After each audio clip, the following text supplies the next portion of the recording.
Thank you. And also, I had planned with our Ghana team to be taking questions during this process. So what I'm going to ask you to do is to, as I'm presenting, to just put your questions in the chat, okay? And then, as depending on how much time we have at the end, I'll just start going through those. And if we don't have enough time, what I'm going to do is take those questions, all right, and I will be using those to uh, respond in our newsletter. All right. So this is going to be the first of a number of meetings. So what I'm going to lay out for you today, okay, is kind of the overall, you know, strategic logic for what we're doing. It's going to make a case for why we believe that we can truly do something that is different and impactful. It's going to talk about the kinds of resources and the kind of work that's really going to be necessary in order to do something like this. And then we're going to get down into pointing in the direction of how we're going to have to actually work to build out a action plan that one can actually implement.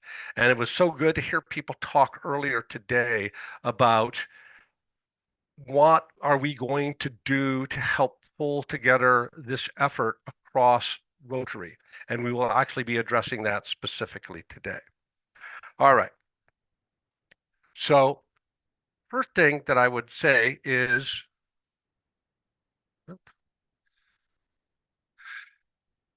one of those, I asked this question is, are we serious? Okay.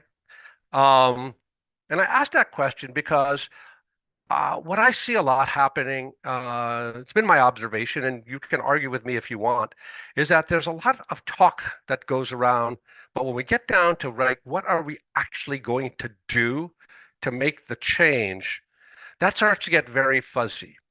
And we've had a lot of conversations of this, particularly at the board level. And we've had it on some of our action days as well, in terms of um, if we're dealing with prevention, okay, prevention, like not dealing with survivors, not helping people, which is all important. Okay. This is not saying things are not important. But if our mission is to prevent this from happening, well, how are we going to do that, right? We're talking about something that has gone on for as long as humanity exists. All through history, slavery has existed. So how do we have the audacity to think that this is something that we can do?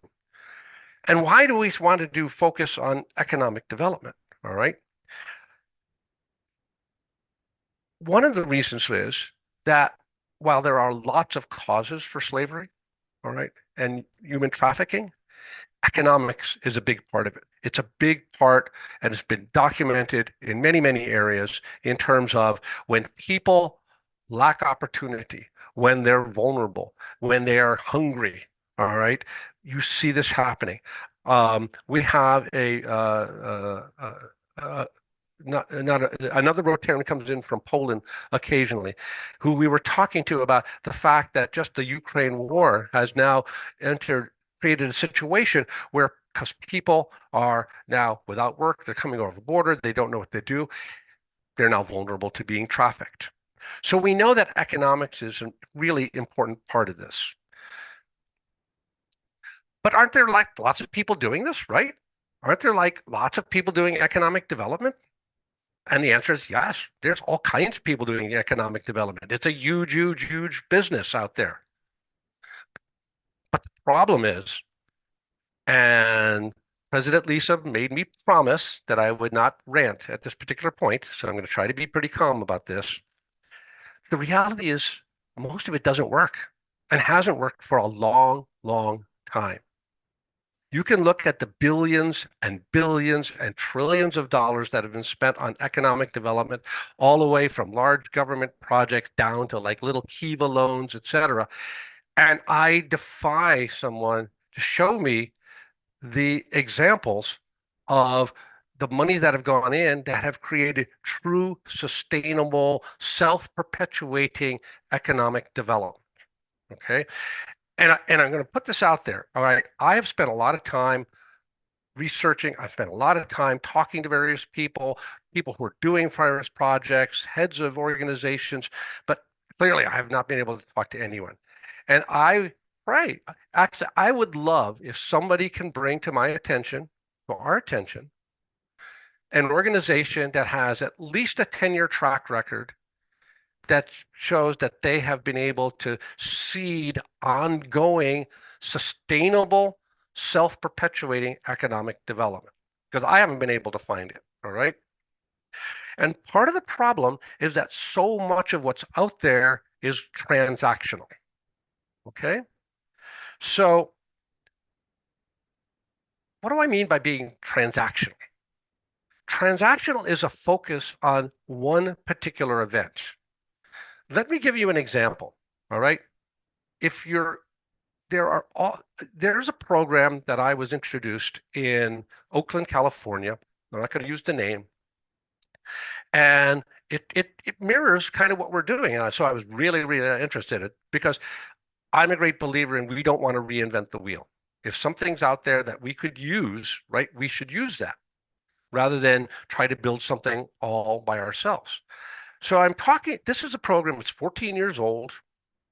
It's both domestic, United States, and international. They do exactly what we were talking about, which is a combination of mentoring people, startup, and micro lending.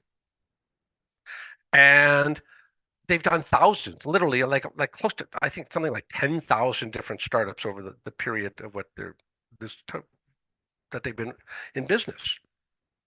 The CEO that I've talked to was the founder, and he's been through the whole thing. And I asked him and I said, okay, tell me how do you measure your results? And his answer was, well, we measure by the number of businesses that we start. And I said to him, okay, well, do you track what happens to them once you start them? And they said, yeah, we kind of look at them for the first couple of years or so. Then after about 3 years, we kind of like lose track of them.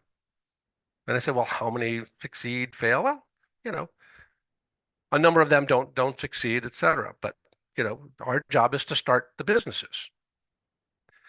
Now, I have to tell you that I'm listening to this, and I have a long time background in helping businesses grow and develop. That was my entire career for close to 50 years. All right.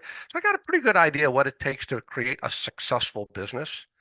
And I'm going to tell you, you could use like raising a family as an example. All right. Relatively speaking,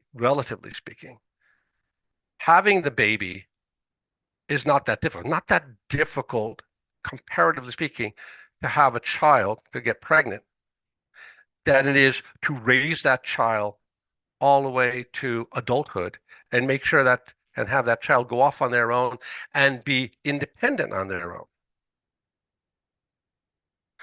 And I will say the same thing with business. Starting business isn't that hard. There are all kinds of business startups. I mean, there are tons of statistics. Colin has statistics, the SBA has statistics that starting a business, all right, but the mortality rate over the first 3 to 5 years is tremendous. So how is that going to actually be and develop long term? So what will really create economic success? All right. If it's not going to be transactional, okay, then we're going to have to be extremely long-term focused. All right. We're going to have to understand that it's not just starting the business, but it's helping the business grow and develop. All right. And survive. All right. And there are all kinds of steps along the way. So if we're going to look and be honest about this and say we truly are going to be a force that goes into an area, whether that is in the South Sudan area, whether that is in northern Ghana, where we're looking at our pilot project, whether it's in Nepal, it doesn't make any difference where we look. All right. We're going to have a number of different metrics related to what success is going to be. So first of all, just having a business survive, okay, over a long term, 10, 20 years, et cetera, That's certainly success, a one level success, but it's very incomplete. It's not going to create ongoing economic development. If that business can actually grow and start hiring people, right? And as it starts hiring people, those people start spending money and they're creating economic well-being throughout the community, all right? Then we know that we're at a higher level of success. That's certainly something that Teresa and I are both pretty proud of our organizations, right? That we're hiring people. Those people are spending money. That money is coming in from the US. That's certainly building economies, et cetera.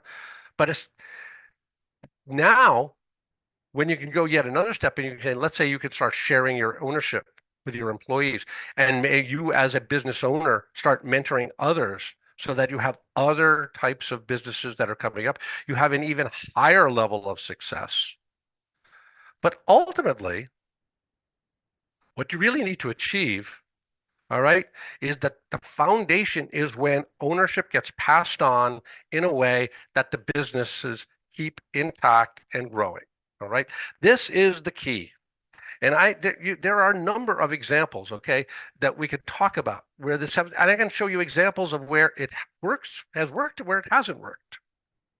So let's look at a couple of examples in the United States and internationally where it works. So if you look at a city like Chicago, okay, now Chicago is a thriving, dynamic business community, and its roots go back like 100, 125 years in terms of businesses starting. One of the interesting things about Chicago is you see businesses that have passed on ownership 3, 4 times. And you have small businesses, middle-sized businesses, large businesses, et cetera. If you want a resource in Chicago, you can find it. You need an HR person, you need an organizational development person, you need a CFO, you need a bookkeeper. It doesn't make any difference because the larger companies produce all this talent that others use. A more recent version of the same thing would be Silicon Valley. Prior to the first semiconductor companies in the late 1950s, early 1960s, that wasn't a particularly robust economic area. But because those companies were there and they stayed there and they grew and they spun off people who then mimicked what they were doing, et cetera, it became this incredibly powerful economic development engine.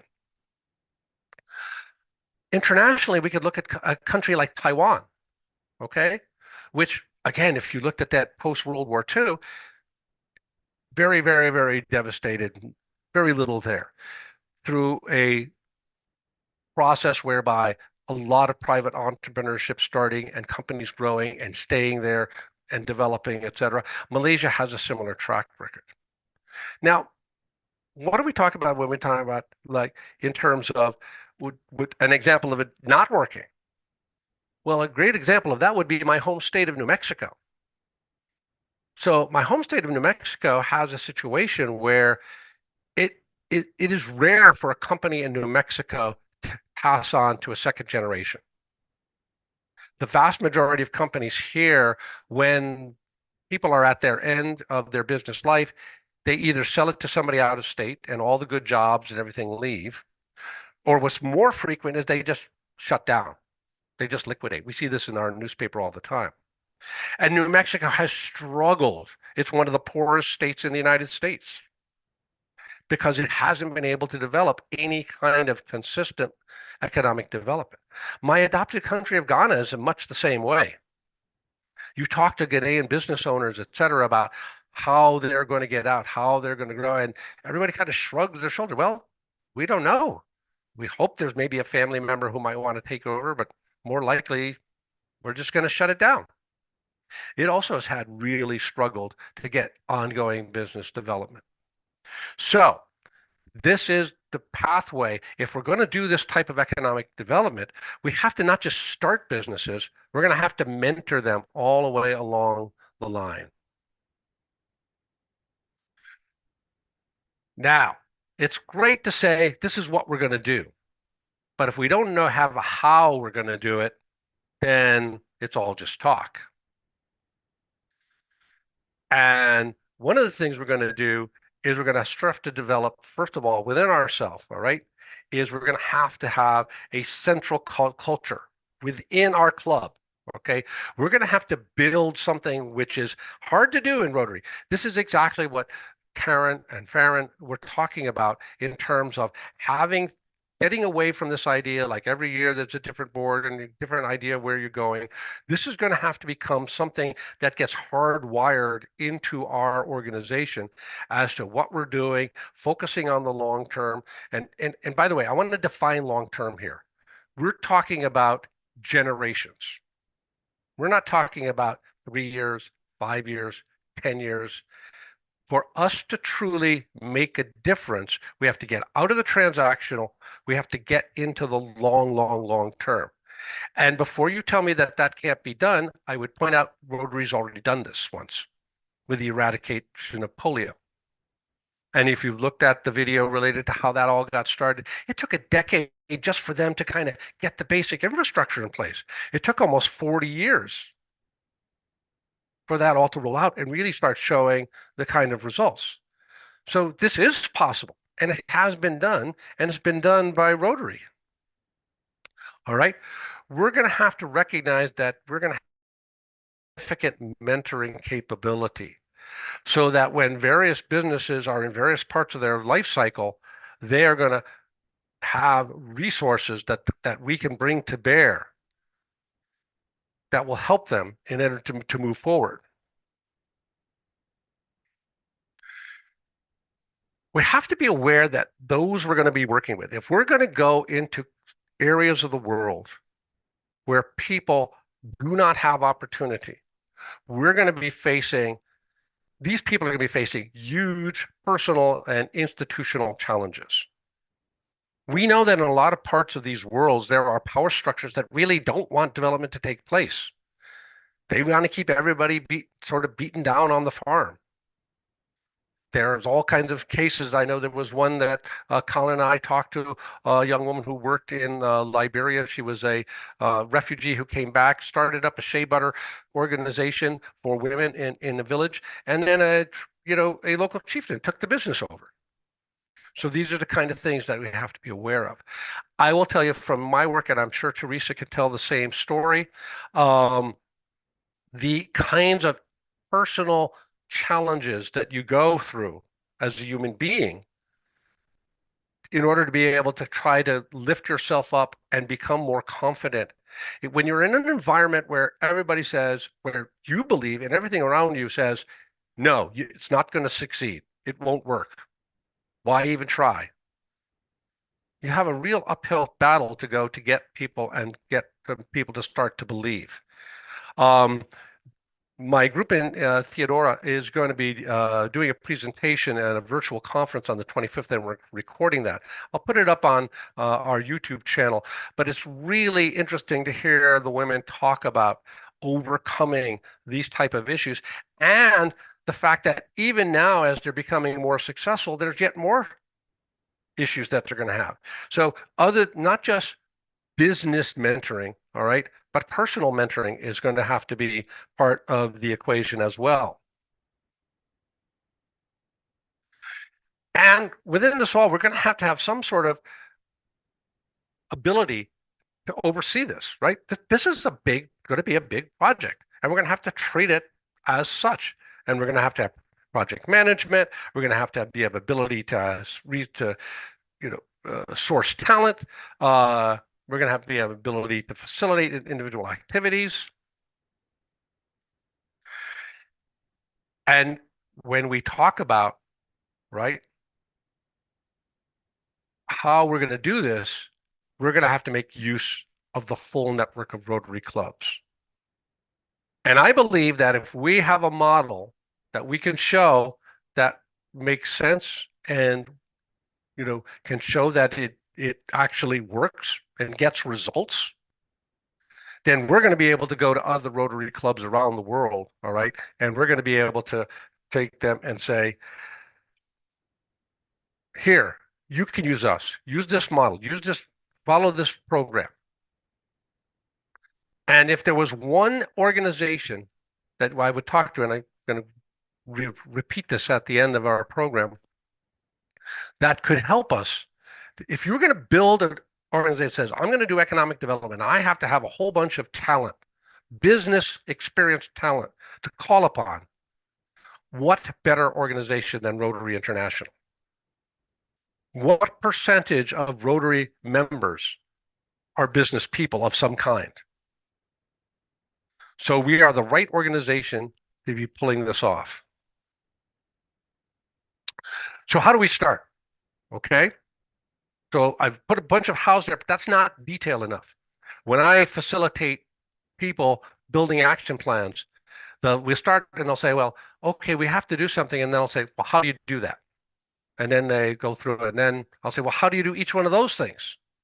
And you have to keep driving in more and more detail. And how we're going to start by the opposite of where our goal is. We're going to focus on being incredibly small because we have to have one essential unit that is our building block.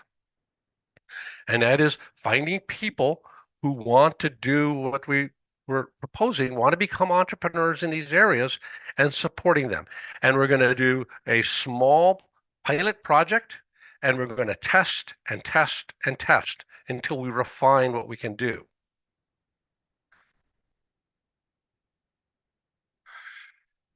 I will tell you as part of this that recruitment of mentors is probably going to be the single most important variable. Because if we have mentors, all right, who really believe in what we're doing, then and have the ability to help the entrepreneurs, and they have to be on site, right? They have to be local in terms of what they're doing. So they're going to have to believe in our mission, right? They're going to have a love of teaching and coaching. They're going to have good business knowledge. Ideally, we're going to have somebody who's been through some hard times so that when the people they're coaching go through hard times, they know how to relate to them and to help guide them through. And they're going to have to be patient and understand the nature of long-term success. We're going to need to be equally careful about who we get as far as our entrepreneurs. Now, I want to be really clear here, all right? The vision that I'm having, and we will talk about this, and we will have more meetings, and we can have all kinds of challenges. There are plenty of organizations who are creating subsistence businesses. Somebody who is just going to go and start and have their own business so that they can feed themselves. That's a wonderful goal. It's a wonderful aim. Helps a lot of things. Doesn't create economic development. We have to deal with entrepreneurs who want to have more than a subsistence business. They want to have at least some vision. That might be pretty hard when you're dealing in a really difficult area, okay? As I said, where people don't believe.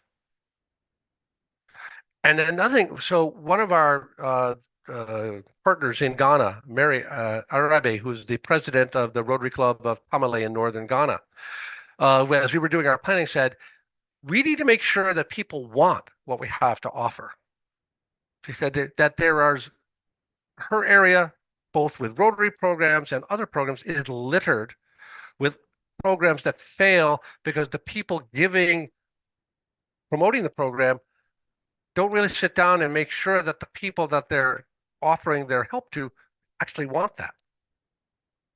So we're going to have to be very, very careful as we're dealing with people that they understand what we need, what we want from them, why we're supporting them, and also that they actually want what we have to offer.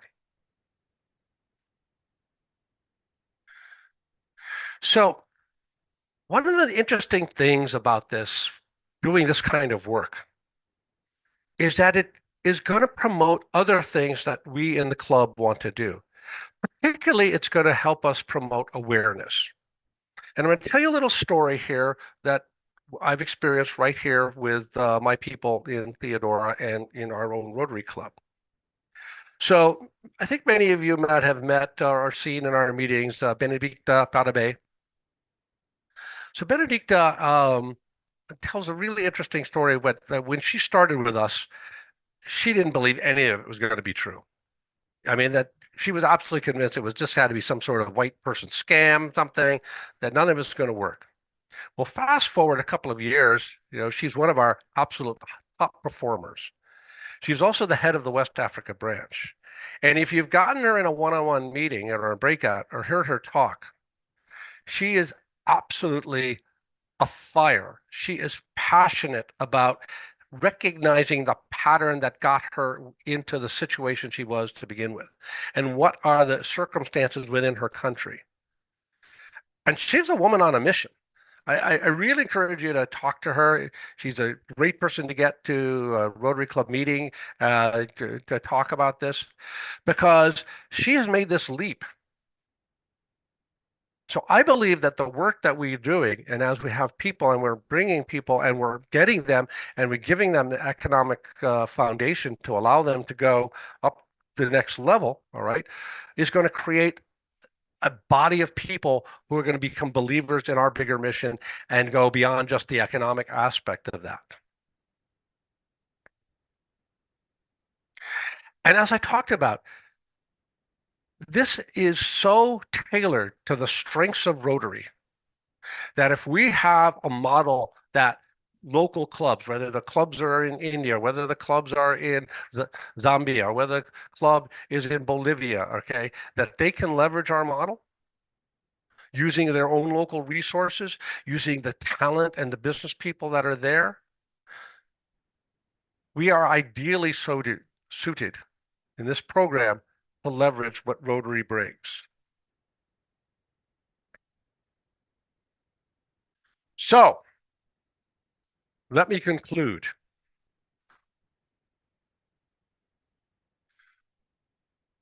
We've got a lot of work to do.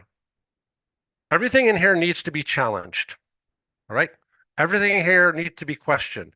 Nothing should be adopted without. We are going to have, I don't know how many questions there are. Haven't had a chance to look at it. We've got 10 minutes. Michelle, how many do we have there? How many questions Yeah. or how many minutes? 10 Well, I minutes. know we got 10 minutes left. Yeah, there are more comments than questions Okay, on the great. chat, but All right. people can certainly pump in and ask questions now. Sure. Why don't we stop the recording? I think we can stop the recording now. Okay. So we're going to put this out there. We're going to make sure other people